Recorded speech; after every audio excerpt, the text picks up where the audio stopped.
नमस्कार साथियों, मैं हूं प्रवीण और आप देख रहे हैं सर्वत्र ज्ञानशाला का यूट्यूब चैनल। एक बार पुनः आप सबका बहुत बहुत स्वागत है। साथियों, आज हमारी यूट्यूब चैनल पर नई श्रृंखला साइकोलॉजी की शुरू हो रही है। आज हम लोग मनोविज्ञान का पहला लेक्चर लेके आए हैं। ये लेक्चर हमारा इंट्रोडक्शन लेक्चर है और इसमें हम बहुत सारी बातों को कवर करेंगे। इसमें हम जो मनोविज्ञान से जुड़े तथ्य हैं और एक शिक्षक के तौर पर क्या क्या उनकी भूमिकाएं हैं, इसके बारे में आज आप लोगों के बीच में हम चर्चा करने वाले हैं। तो सबसे पहले, जब भी हम किसी भी विषय को पढ़ते हैं तो उस विषय को क्यों पढ़ रहे हैं, अगर हम देखें तो एक शिक्षक के तौर पर शिक्षा मनोविज्ञान को पढ़ाया जाना क्यों ज़रूरी है, हमें इससे पहले ये समझना पड़ेगा, हमें जानना पड़ेगा कि मनोविज्ञान आखिर क्यों पढ़ें, वाई। और दूसरी चीज़, हमको ये जानना पड़ेगा हम पढ़ें भी तो कैसे पढ़ें, और तीसरी चीज़ क्या पढ़ें।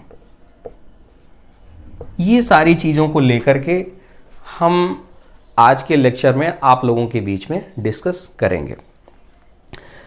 प्यारे साथियों, आप लोगों को ये बात समझनी होगी कि जब भी हम एक शिक्षक की भूमिका में होते हैं तो शिक्षक की भूमिका इस समाज में सबसे महती भूमिका होती है और शिक्षक इस समाज का आईना भी कहा जाता है।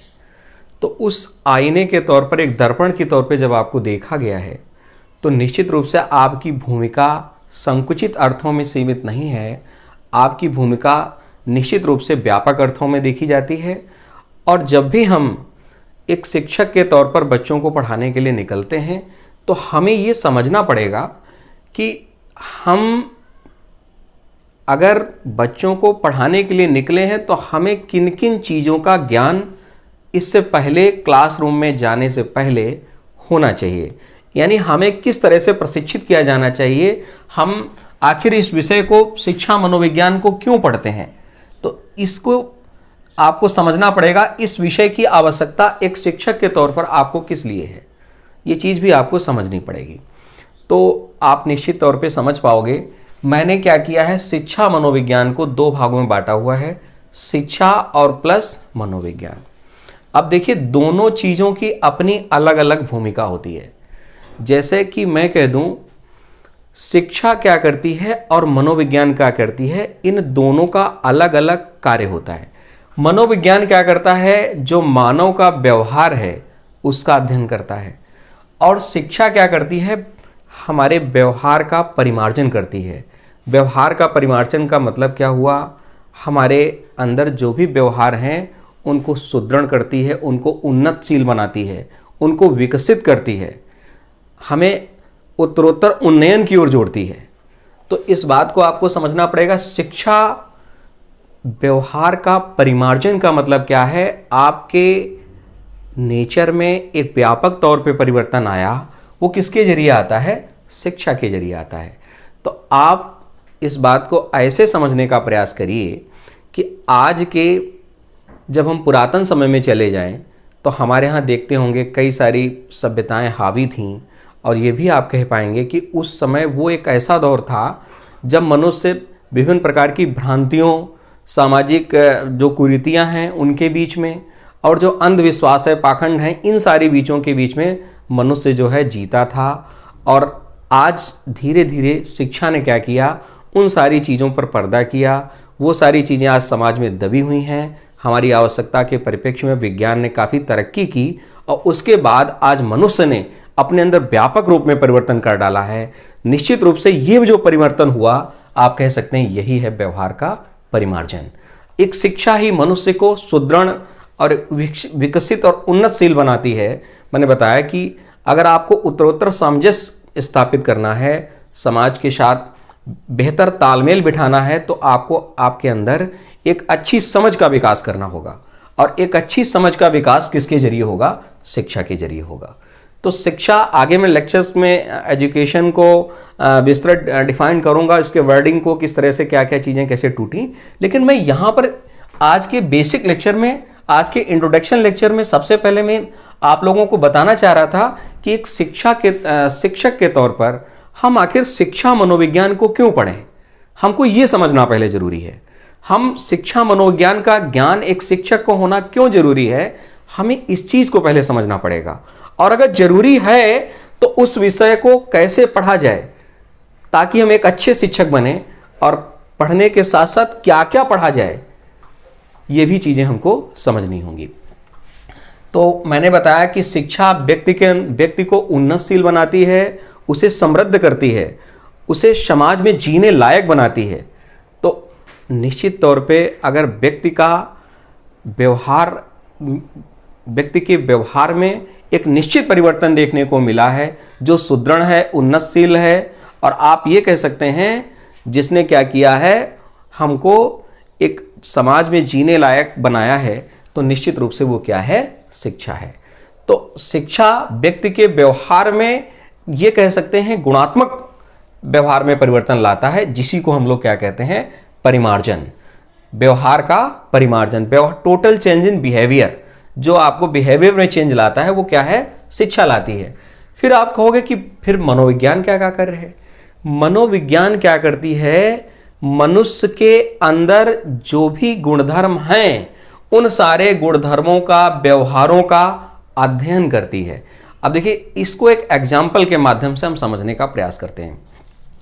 जैसे कि हम अगर ये उम्मीद कर लें कि जो छोटा बच्चा हमारा जन्म लिया है, उस छोटे बच्चे को अगर हम कह दें कि उसको हमें रोटी खिलाना है, सपोज दैट अगर उस छोटे बच्चे को जो 1 साल का बच्चा है और उसे हम रोटी खिलाना चाह रहे हैं, तो कह दो हम शिक्षा देकर के उसे रोटी खिला लेंगे, नहीं खिला पाएंगे आप।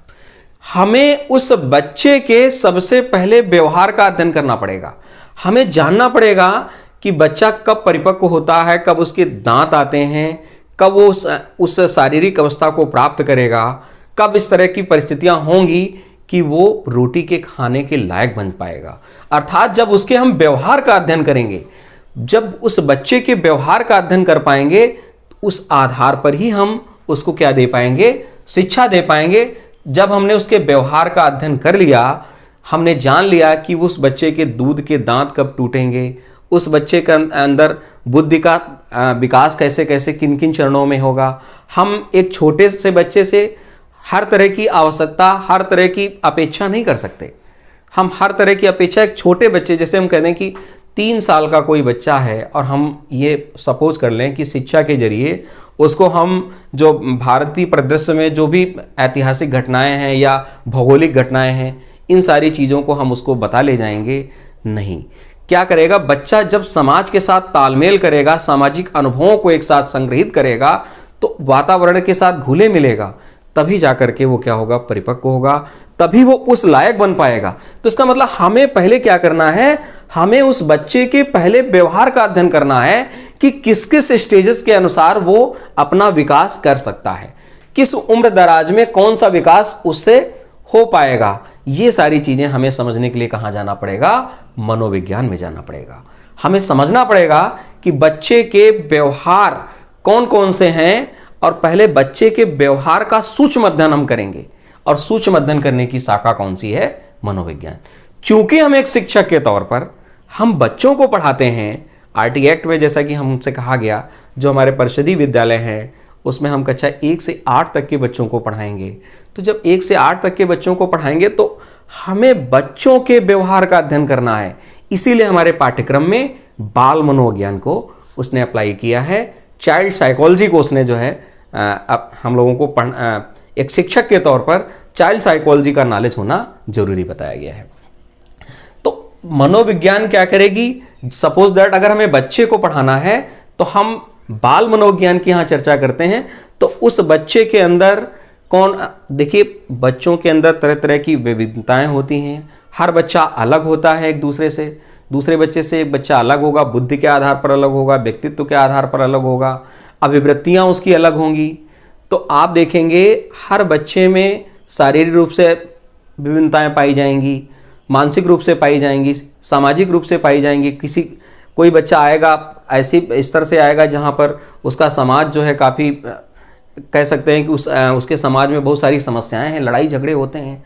कोई बच्चा एक अच्छे परिवार से आएगा जहां पर अच्छे लोग हैं और अच्छे संस्कारों की शिक्षा देते हैं। कुछ बच्चे ऐसे आएंगे जो मानसिक रूप से विकलांग होंगे, कुछ बच्चे ऐसे आएंगे जो मानसिक रूप से स्वस्थ होंगे।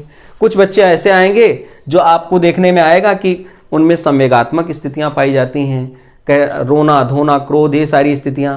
तो इस आप जिस बच्चे को पढ़ाने के लिए निकले हैं उस बच्चे के अंदर तरह तरह की विभिन्नताएं आपको देखने को मिलेंगी, और वो उन विभिन्नताओं का अध्ययन आप कहाँ करेंगे? आप करेंगे बाल मनोविज्ञान के अंतर्गत। तो बाल मनोविज्ञान क्या करती है? उस बच्चे के व्यवहार का सूक्ष्म अध्ययन करती है, और जब आपने बच्चे के व्यवहार का सूक्ष्म अध्ययन कर लिया तो उसके बाद आप शिक्षा के जरिए उसके व्यवहार का क्या करेंगे? परिमार्जन करेंगे। फिर उस आधार पर आप उसको शिक्षा देंगे, उसको क्या करेंगे? उसको रास्ता दिखाएंगे। एक शिक्षक के तौर पर आप उसका हाथ साधेंगे, आप उसको बताएंगे, मार्गदर्शन करेंगे उसका, और मार्गदर्शन करने के बाद उसके व्यवहार में क्या हो जाएगा? एक परिवर्तन देखने को मिलेगा, एक उन्नतशील परिवर्तन देखने को मिलेगा। तो हम कह सकते हैं, क्या कह सकते हैं कि हमारी जो शिक्षा है, शिक्षा क्या करती है? व्यक्ति के व्यवहार में क्या करेगी? परिवर्तन करेगी। तो आप इस बात को समझने का प्रयास करना, ये उत्तरोत्तर उन्नयन की जो प्रक्रिया है वो क्या करेगी? शिक्षा स्थापित करेगी। तो इन दोनों का जो योग है, इन दोनों के योग से निश्चित तौर पे आप कह पाएंगे कि जो भी बच्चा हमारा तैयार होगा उसका हम क्या कर पाएंगे? सर्वांगीण विकास कर पाएंगे। और तब कर पाएंगे जब सबसे पहले मनोविज्ञान के जरिए हम उसके व्यवहारों का सूक्ष्म अध्ययन करेंगे, और जब व्यवहारों का सूक्ष्म अध्ययन हम कर लेंगे कि वो कैसे उसके हाव भाव हैं, कैसी उसकी विभिन्नताएं हैं, किस उम्र दराज में वो क्या क्या कर सकता है, उसके बाद क्या करेंगे? हम उसको शिक्षा देंगे, और शिक्षा देने के बाद हम क्या करेंगे? उसको मार्गदर्शित करेंगे। और जब एक शिक्षक के तौर पर हम उसे मार्गदर्शित कर देंगे तो निश्चित रूप से उसका क्या हो जाएगा? सर्वांगीण विकास हो जाएगा। और जब उसका सर्वांगीण विकास हो जाएगा तो निश्चित तौर पे आप कह सकते हैं सर्वांगीण विकास करके आप बेहतर नागरिक उसे बना पाएंगे। और जब आप उसे बेहतर नागरिक बना पाएंगे तो निश्चित रूप से आप कह पाएंगे उस बच्चे के लिए वो एक राष्ट्र निर्माता बनेगा। क्या बनेगा? राष्ट्र निर्माता बनेगा। तो आखिर शिक्षक के तौर पर शिक्षा मनोविज्ञान पढ़ाई जानी क्यों जरूरी है? आप कह सकते हो हमें इस राष्ट्र के लिए एक बेहतर राष्ट्र बनाना है। हम कह सकते हैं जब हमें बेहतर राष्ट्र का निर्माण करना है तो हमको एक बेहतर नागरिकों का निर्माण करने की जरूरत पड़ेगी। और बेहतर नागरिकों का निर्माण कैसे होगा? जब वहां के व्यक्तियों का सर्वांगीण विकास होगा। और सर्वांगीण विकास कैसे होगा? शिक्षा मनोविज्ञान के जरिए। मनोविज्ञान क्या करेगी? उस व्यक्ति के व्यवहारों का सूक्ष्म अध्ययन करेगी, और उसके बाद शिक्षा क्या करेगी? उनके व्यवहारों का सूक्ष्म अध्ययन करने के बाद उन्हें ज्ञान प्रदान करेगी, कौन कौन सी चीज़ें कहाँ कहाँ अप्लाई करने, उन्हें मार्गदर्शित करेगी, और मार्गदर्शन के जरिए उसे उन्नत बनाएगी, उसे एक ऐसी श्रेणी की ओर ले जाएगी, एक सफलता के उच्चतम शिखर की ओर ले जाएगी। तो आप निश्चित तौर पे क्या कहोगे? शिक्षा मनोविज्ञान के कुल योग के जरिए व्यक्ति का संपूर्ण सर्वांगीण विकास होगा। और जब उसका सर्वांगीण विकास होगा तो निश्चित रूप से आप देश के लिए बेहतर नागरिक खड़ा कर पाओगे। जब देश के लिए बेहतर नागरिक खड़े होंगे तो निश्चित रूप से एक अच्छा राष्ट्र हमको देखने को मिलेगा। हम अच्छे राष्ट्र का निर्माण कर पाएंगे। अच्छे राष्ट्र के निर्माण के लिए हम कह सकते हैं शिक्षक के तौर पर हमको शिक्षा मनोविज्ञान का ज्ञान होना बहुत जरूरी है। शायद मेरी ये बात आपको समझ में आई होगी। जो बीच में मैंने एक टर्म जोड़ा, सर्वांगीण विकास क्या होता है, मैं सर्वांगीण विकास को अगर समझाना चाहूं, सर्वांगीण विकास का मतलब ऑल राउंड जो आपका डेवलपमेंट है ऑफ द पर्सनालिटी, आपके व्यक्तित्व का संपूर्ण विकास। तो आप देखेंगे इसमें कौन कौन से पक्ष आएंगे। व्यवहार के वो सारे पक्ष जो मनुष्य का संपूर्ण विकास कर दे उसी को कहते हैं सर्वांगीण विकास। तो आप देखें हम बच्चे का क्या करेंगे? शारीरिक विकास करेंगे। शारीरिक विकास करेंगे, सर्वांगीण विकास का एक पक्ष है। उसका मानसिक विकास करेंगे, उसका संवेगात्मक विकास करेंगे, उसका सामाजिक विकास करेंगे, उसका नैतिक विकास करेंगे, उसका चारित्रिक विकास करेंगे, उसका आध्यात्मिक विकास करेंगे। इन सारे विकासों के कुल योग से आप उसका क्या कर पाएंगे? सर्वांगीण विकास कर पाएंगे। और आप जब बच्चों का सर्वांगीण विकास कर पाएंगे, किस आधार पर? जब बच्चों की व्यक्तिगत विभिन्नताओं को पढ़ते हुए, उनकी बुद्धि लब्धियों को पढ़ते हुए, उनके विवेकों का अध्ययन करते हुए कि उनमें कैसी परिपक्वताएं हैं, उनको पढ़ते हुए आप उनके क्या करेंगे? उन्हें मार्गदर्शित करेंगे, उन्हें दिशा निर्देशन प्रदान करेंगे, और उनके व्यवहार में एक व्यापक परिवर्तन लाएंगे। उनके व्यवहार को क्या करेंगे? परिमार्जन करेंगे। तो निश्चित रूप से उसका सर्वांगीण विकास होगा। उन बच्चों का जब सर्वांगीण विकास होगा तो उस देश के लिए बेहतर से बेहतर नागरिक बनेंगे, और जब वो बेहतर से बेहतर नागरिक बनेंगे तो एक अच्छे राष्ट्र की संकल्पना का जो व्रत है वो साकार होगा। निश्चित तौर पर हम इस राष्ट्र के लिए बेहतर सुयोग्य नागरिक खड़े कर पाएंगे। तभी हम कह पाएंगे कि शिक्षा मनोविज्ञान का पढ़ाने का अपना एक निश्चित रूप से अर्थ निकल के आएगा। जैसा कि मैंने कहा कि सर्वांगीण विकास के ये सारे पक्ष हैं। हम बच्चे का शारीरिक विकास करेंगे। शारीरिक विकास का मतलब हम ये थोड़ी ना है कि हम उसको बॉर्नवीटा ही पिलाएंगे।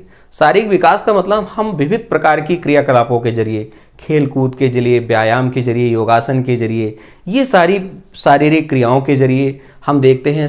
इसको जब विस्तृत पढ़ाएंगे तो आपको बताएंगे कि शारीरिक विकास में भी बहुत सारी विकास एक साथ जुड़े होते हैं। निश्चित रूप से कहा जाता है, और आपने सुना भी होगा, कि स्वस्थ शरीर में ही स्वस्थ मस्तिष्क का निर्माण होता है। तो स्वस्थ मस्तिष्क के निर्माण के लिए बच्चे का शारीरिक विकास होना अति आवश्यक है। और जब उसको अच्छी तरह से खेलेगा कूदेगा बच्चा, निश्चित रूप से वो स्वस्थ होगा मानसिक रूप से। और जब स्वस्थ होगा तो निश्चित रूप से वो क्या, आप जो उसे बताने जा रहे हैं, आप उस जो भी उसे बनाने जा रहे हैं उसमें वो पूरी तरह से सहभागी हो पाएगा, वो क्रियाशील हो पाएगा, और निश्चित रूप से उसका शारीरिक विकास आप कर पाएंगे।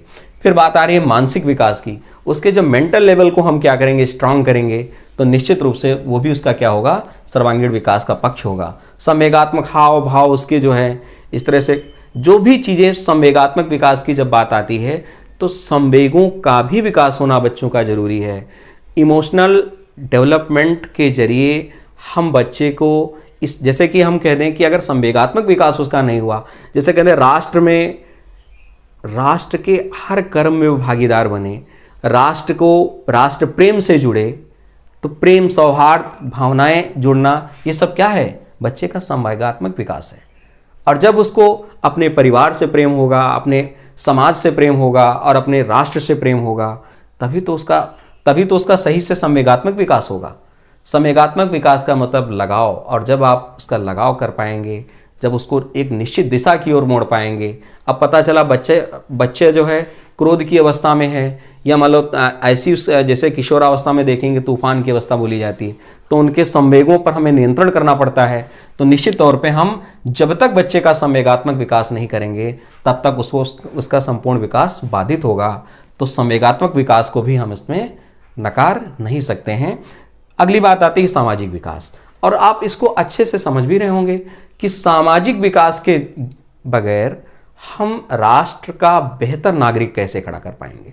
जब उसे सामाजिक ज्ञान होगा, समाज से घुले मिलेंगे बच्चे, एक दूसरे के दुख दर्द को समझेंगे, एक दूसरे के साथ मिलजुल कर रहेंगे, परस्पर सहयोग की भावनाओं का विकास होगा, तो निश्चित रूप से उसका क्या होगा, सामाजिक विकास होगा। और जब वो सामाजिक विकास कर लेगा तो इस राष्ट्र का बेहतर नागरिक भी बन जाएगा। तो अगली बात आती है नैतिक विकास, मॉरल डेवलपमेंट। और बच्चे का अगर मॉरल डेवलपमेंट नहीं है, मॉरलिटी नहीं है, उसके अंदर संस्कार नहीं है, तो एक अनुशासन प्रिय व्यक्ति नहीं बनेगा। और जब अनुशासन प्रिय व्यक्ति नहीं बनेगा तब भी उसके सर्वांगीण विकास में बाधा आएगी। तो निश्चित तौर पे हम कह सकते हैं कि ये सारे पक्ष मिलकर के क्या करते हैं, बच्चे का सर्वांगीण विकास करते हैं। और जब बच्चे का सर्वांगीण विकास हो जाएगा, निश्चित रूप से इस राष्ट्र का बेहतर नागरिक बनेगा, एक सुयोग्य नागरिक बनेगा, जो एक अच्छे राष्ट्र की संकल्पना का आधार होगा, और हम एक अच्छे राष्ट्र को खड़ा कर पाएंगे। तो ये बात निश्चित तौर पे आपको समझ में आई होगी कि हम शिक्षक के तौर पर हमें शिक्षा मनोविज्ञान का ज्ञान होना क्यों जरूरी है। आप इस बात को निश्चित तौर पे समझ पाए होंगे। अगली बात आती है, हमने समझा कि इस विषय की क्यों जरूरत है। पहले पॉइंट में हमने अच्छे से इस बात को समझ लिया। और दूसरी बात है, इसका ज्ञान हम करें कैसे। हम देखते हैं कि लोग सूक्ष्म अर्थों में जो वन लाइनर चीज़ें हैं, या शिक्षक के दिए हुए ज्ञान के जरिए जो पुस्तकी ज्ञान है उसको पा करके आप या रट कर के चीज़ों को समझने का प्रयास करते हो, संकुचित अर्थों में चीज़ों को लेने का प्रयास करते हो। लेकिन एक वास्तविक ज्ञान तभी आपको हो सकता है, आपको वास्तविक ज्ञान तभी हो सकता है जब आप साइकोलॉजी के अलावा अप्लाइड साइकोलॉजी को पढ़ेंगे। अप्लाइड साइकोलॉजी का मतलब जो भी आपने मनोविज्ञान पढ़ी, उस मनोविज्ञान को अपने वातावरण के साथ जोड़ेंगे, अपने व्यवहार के साथ जोड़ेंगे। और जब आप जो भी कॉन्सेप्ट्स आप पढ़ेंगे साइकोलॉजी के अंदर, उन कॉन्सेप्ट्स को आप ज़मीन के साथ जोड़ करके चलेंगे तो निश्चित रूप से आपको समझ में आएगा कि इस विषय को हमें कैसे पढ़ना है। फिर उसके बाद अगली बात आती है कि क्या क्या पढ़ना है। तो हमको चाहे वो टीटी की एग्ज़ाम हो, चाहे सीटेट की एग्ज़ाम हो, चाहे सुपर टेट की एग्ज़ाम हो या अन्य कोई भी एग्ज़ाम्स हों, हम केवल इसको एग्ज़ाम्स तक सीमित ना रखें।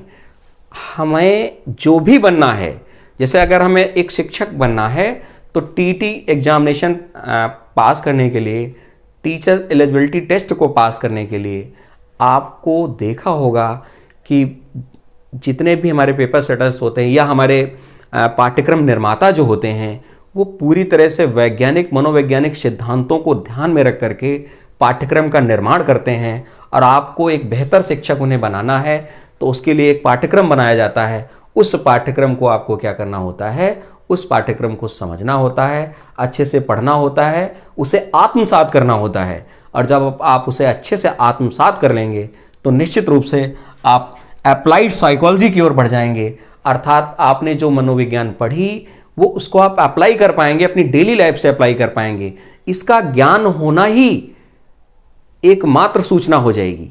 अगर हम ज्ञान करा दें तो ज्ञान एकमात्र सूचना है, और जब उस सूचना को हम डेली लाइफ में क्या करेंगे, अप्लाई करेंगे, तो क्या हो जाएगा, अप्लाइड साइकोलॉजी हो जाएगी। तो निश्चित रूप से हम मनोविज्ञान के एक अच्छे छात्र तभी हो सकते हैं, एक शिक्षक के तौर पर हम जब तक उस सिद्धांतों का जो मनोविज्ञान के अंतर्गत सिद्धांत दिए गए हैं, हम बालक के व्यवहारों का सूक्ष्म अध्ययन तब तक नहीं कर सकते बेटा, जब तक क्या नहीं करेंगे, जब तक क्या नहीं करेंगे, हम जो भी सिद्धांत हमने पढ़े हैं मनोविज्ञान के अंदर, उन सिद्धांतों को जमीन के साथ नहीं जोड़ेंगे, अपने वातावरण के साथ नहीं जोड़ेंगे, उनके व्यवहारों का आसपास परिवेश में हम उसको जोड़कर नहीं देखेंगे, तब तक हमको चाहे किसी भी तरह का ज्ञान ले लें, वो ज्ञान हमारे तरह से पूर्णतया पूर्णांश नहीं हो पाएगा। और उसको अच्छे से आप उस ज्ञान को यूज करना अगर सीख गए तो निश्चित रूप से आप कह पाएंगे, आपने वातावरण के साथ जोड़ लिया तो निश्चित रूप से आपको चाहे परीक्षा में किसी भी तरह का कोई प्रश्न आए, आप निश्चित तौर पे कर पाओगे। एक्चुअली होता क्या है, कई सारे पेपर्स ऐसे बना दिए जाते हैं जिनमें फैक्ट नहीं आता। आजकल एग्जाम्स जैसे सीटेट की एग्जाम्स की देखिए आप, फैक्ट बहुत कम पूछा जाता है। फैक्ट नहीं पूछा जाएगा जब, तो आपको कॉन्सेप्चुअल बातें पूछी जाएंगी। तो कॉन्सेप्चुअल बातें एक मात्र सूचना मात्र से नहीं आती। जब आपने कॉन्सेप्ट से जो भी पढ़े हैं उनको डेली लाइफ के साथ रिलेट करेंगे जब आप, तभी आप बेहतर शिक्षक बन पाएंगे, तभी आप उन सवालों का जवाब भी दे पाएंगे। तो आप निश्चित तौर पे अप्लाइड साइकोलॉजी को हमारे साथ पढ़ने का कोशिश करिएगा। मैं पूरा प्रयास करूंगा किसी भी तरह की कोई भी समस्या आपको साइकोलॉजी में नहीं आने दूंगा। आप इस बात का विश्वास रखिएगा। आप हमारे साथ इस चैनल पे बने रहेंगे तो निश्चित तौर पे साइकोलॉजी आपको बेहतर समझ में आएगी और आपको अच्छे से अच्छे नंबर प्राप्त होंगे। 30 में 28, 29, 30 आउट ऑफ, मैंने जो लास्ट ईयर के बच्चों को पढ़ाया उसमें 25 प्लस, बहुत सारे 26, 27 अंक बच्चों ने 30 में हासिल किए। तो निश्चित तौर पे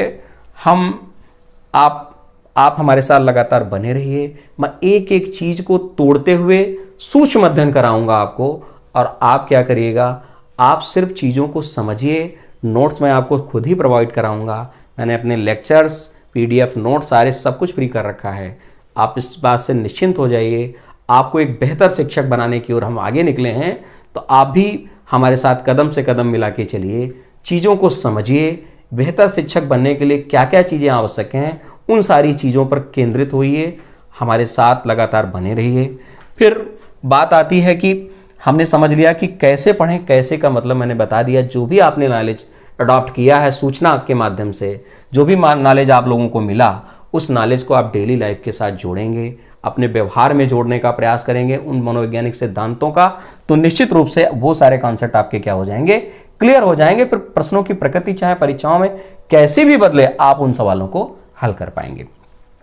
फिर बात आती है क्या क्या का, तो मैंने बता ही दिया कि क्या पढ़ना है। ये तो जितने भी हमारे शिक्षा शास्त्री हैं, मनोवैज्ञानिक हैं, उन सारे लोगों ने पाठ्यक्रम में क्या क्या शिक्षक के तौर पर उन्हें क्या लगता है कि एक शिक्षक को ये सारी चीज़ें पता होनी चाहिए। जब हम बाल मनोविज्ञान का अध्ययन कर रहे हैं तो बालकों के अंदर उन्हें क्या क्या देखना है, बालकों के बारे में क्या क्या जानकारी एक शिक्षक को होनी चाहिए, इन सारी चीज़ों को उसने बड़े ही वैज्ञानिक विशुद्ध रूप में, आप कह सकते हैं वैज्ञानिक सिद्धांतों को ध्यान में रखकर, मनोवैज्ञानिक सिद्धांतों को साथ में जोड़ते हुए एक पाठ्यक्रम का निर्माण किया है।